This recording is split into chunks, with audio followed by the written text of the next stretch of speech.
हे राम, औरों को तो प्रतीक्षा पत्थर बना देती है, मैं तो पत्थर बनकर भी तुम्हारी प्रतीक्षा कर रही हूं।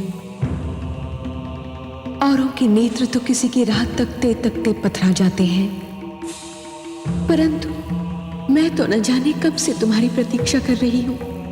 अब तो आ जाओ हे राम, मुझ दुखियारी अबला के दुख का अंत कर दो।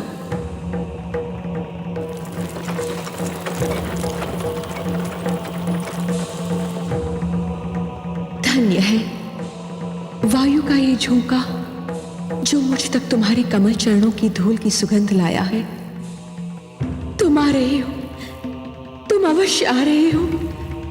मुझ दुखियारी के दिन फिरने वाले हैं। तुम मेरे कल्याण के लिए मेरे समीप आ रहे हो। हे राम, हे राम। रथ रोको सारथी।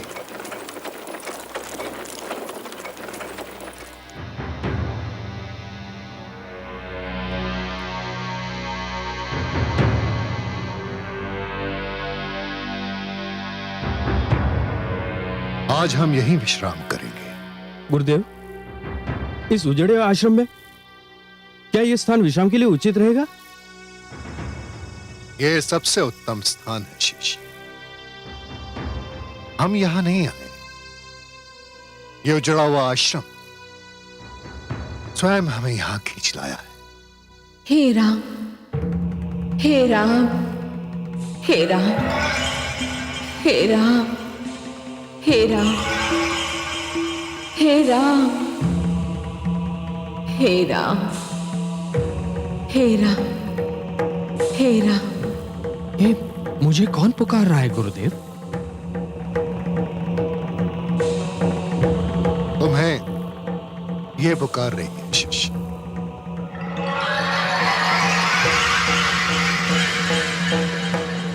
और न जाने कब से पुकार।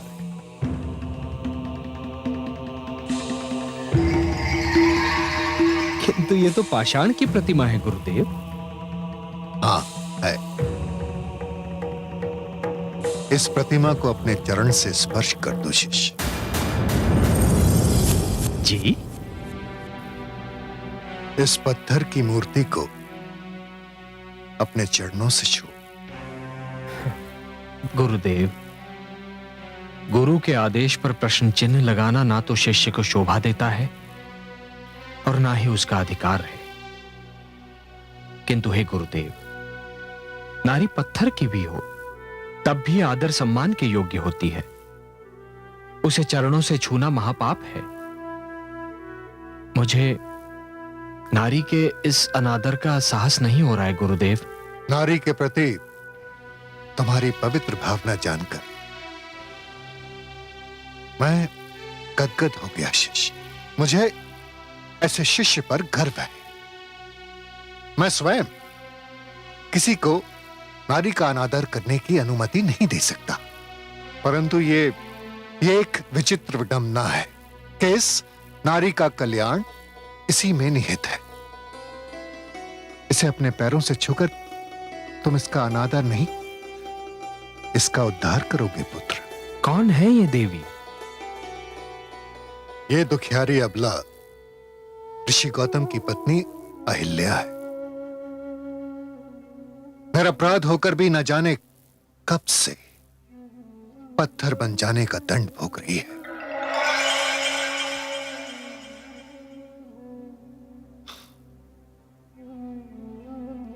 बहुत दुखद है इसकी कथा।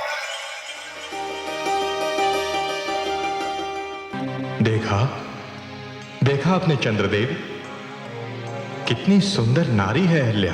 किंतु देवराज, आप चाहते क्या हैं? मैं उसे पाना चाहता हूं। तो क्या उसे पा लेना आपके वश में है? हां, यदि तुम मेरी सहायता करो तो। मैं क्या कर सकता हूं? तुम्हें कल अपने क्षितिज से हटने के निर्धारित समय से पहले कुछ समय के लिए आकाश से लुप्त होना होगा।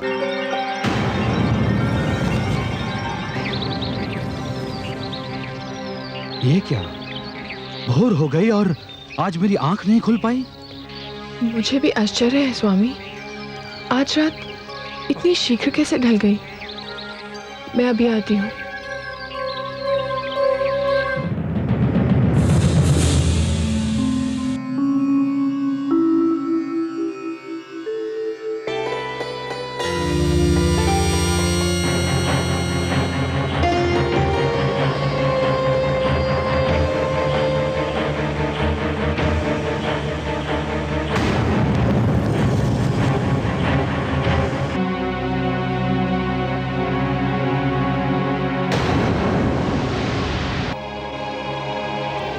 स्वामी बताइए ना, आप इतना शीघ्र क्यों लौट आए?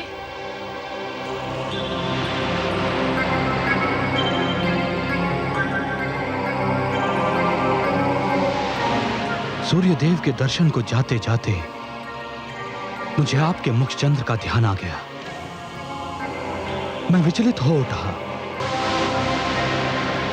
स्वामी, ये आज आपको क्या हो गया है? ये आप कैसी बातें कर रहे हैं? आपने तो अपनी सारी इंद्रियों को अपने वश में कर लिया है। मेरा संयम टूट गया है देवी। आपके स्मरण ने मुझे सब कुछ भुला दिया। आपकी सुंदरता, आपके यौवन ने मुझे सब कुछ भुला दिया। मुझे और व्याकुल ना कीजिए। अपने अधरों की मदिरा से मेरी प्यास बुझा दीजिए।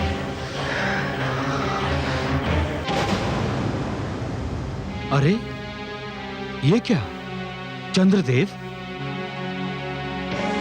परंतु ये चंद्रदेव कहां लुप्त हो गए थे?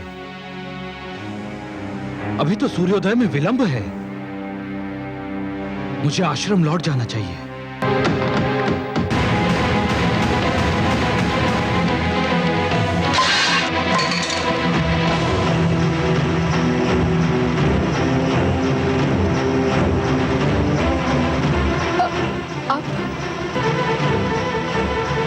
ये कौन है? दुष्ट, कौन है तू? अपना वास्तविक रूप दिखा मुझे। तो ये तू है इंद्र? जा, मैं तुझे शाप देता हूं कि जिस वास्ता ने तुझे ये पाप करने पर विवश किया था, तू आज के उपरांत उसके योग्य ही नहीं रहेगा। दूर हो जा मेरे सामने से, दूर हो जा। मुझे क्षमा कर दीजिए स्वामी। क्षमा कदापि नहीं। तेरा शरीर अपवित्र हो चुका है, तेरी आत्मा अपवित्र हो चुकी है। जा, मैं तुझे शाप देता हूं, इसी क्षण तू पत्थर बन जा।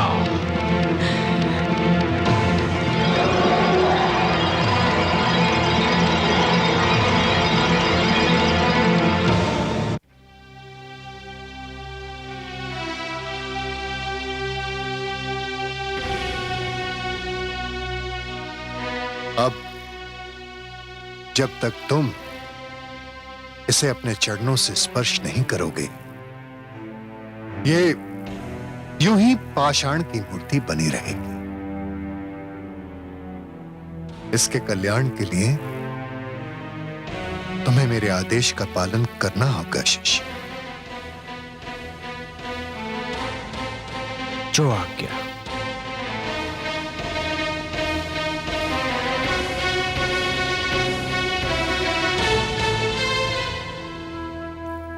देवी, मेरे लिए नारी हर रूप में माता समान है। मैं आपको अपने चरणों से स्पर्श करने की धृष्टता करने जा रहा हूं, क्षमा कीजिएगा।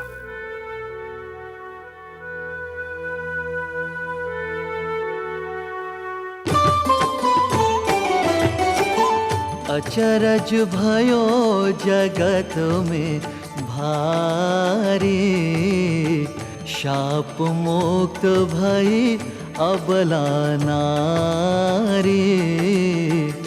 पावन चरण राम को लागा, ऋषि पत्नी पाहन तन त्यागा। ऋषि पत्नी पाहन तन त्यागा।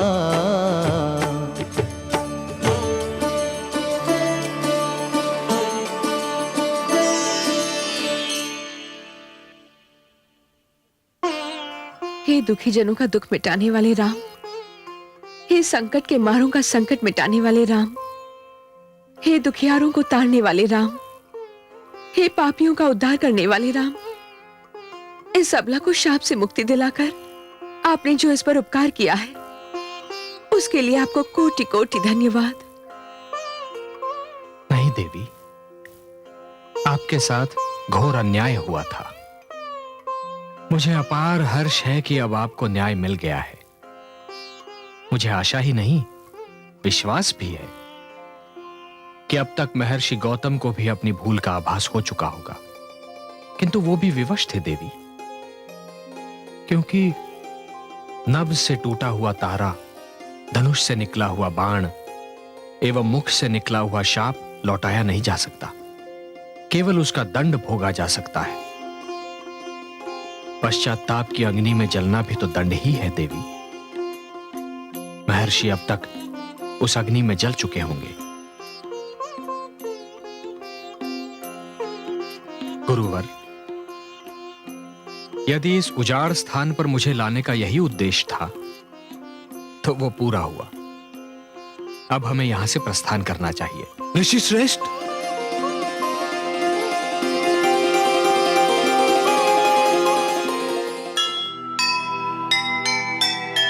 मुनि गौतम आए वहाँ, सुखद मिला परिणाम।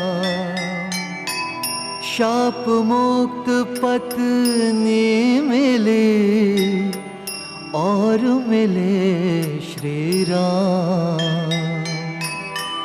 कहने को तो हो गया ये विधि का संयोग,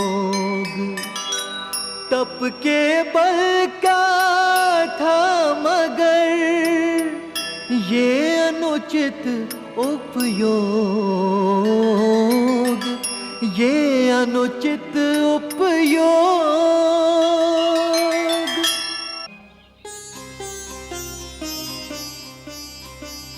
गुरुवर, यदि इस उजाड़ स्थान पर मुझे लाने का यही उद्देश्य था तो वो पूरा हुआ। अब हमें यहां से प्रस्थान करना चाहिए। ऋषि श्रेष्ठ,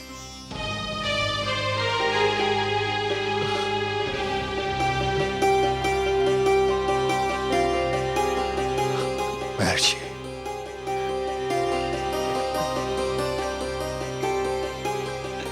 देखिए,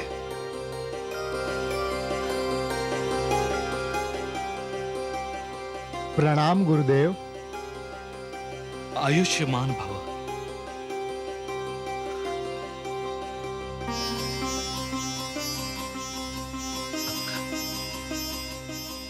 सदा विजयी भव। आपने मेरे चरण स्पर्श किए, मुझे इस बात का विश्वास हुआ कि आपने मुझे क्षमा कर दिया। मैं इस घड़ी की प्रतीक्षा में था। और मैं उस घड़ी की प्रतीक्षा में हूं महर्षि, जब आप उनसे क्षमा याचना करेंगे जो निरपराध होकर भी आपके कठोर शाप का दंड भोग रही थीं। इस देवी के साथ दो बलों का दुरुपयोग हुआ है, देव बल एवं तपोबल। साक्षात इंद्र ने देव बल का दुरुपयोग किया और आपने महर्षि तपोबल का।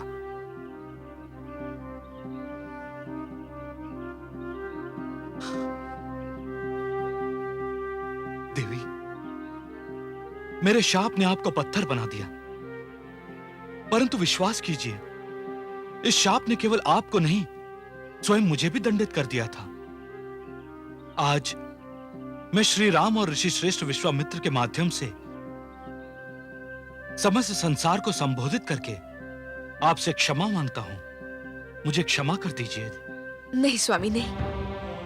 भावी को टाला नहीं जा सकता था, भाग्य लेख को मिटाया नहीं जा सकता था। जो हुआ वो होना ही था। भाग्य का लेख मानकर मैं अपने दोष से बच नहीं सकता। मेरा पुरुष होने का अभिमान मेरे समक्ष आ गया। अभिमान विवेक का शत्रु होता है। मुझे इसी शत्रु ने नीचा दिखाया।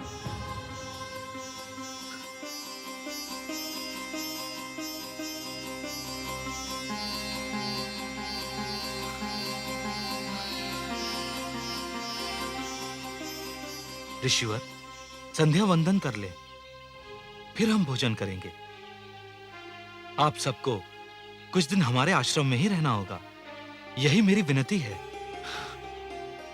हम जनकपुर जा रहे हैं महर्षि, और हमें वहां शीघ्र पहुंचना है। ऋषिवर, वहां तो हमारा पुत्र शतानंद कुलगुरु है।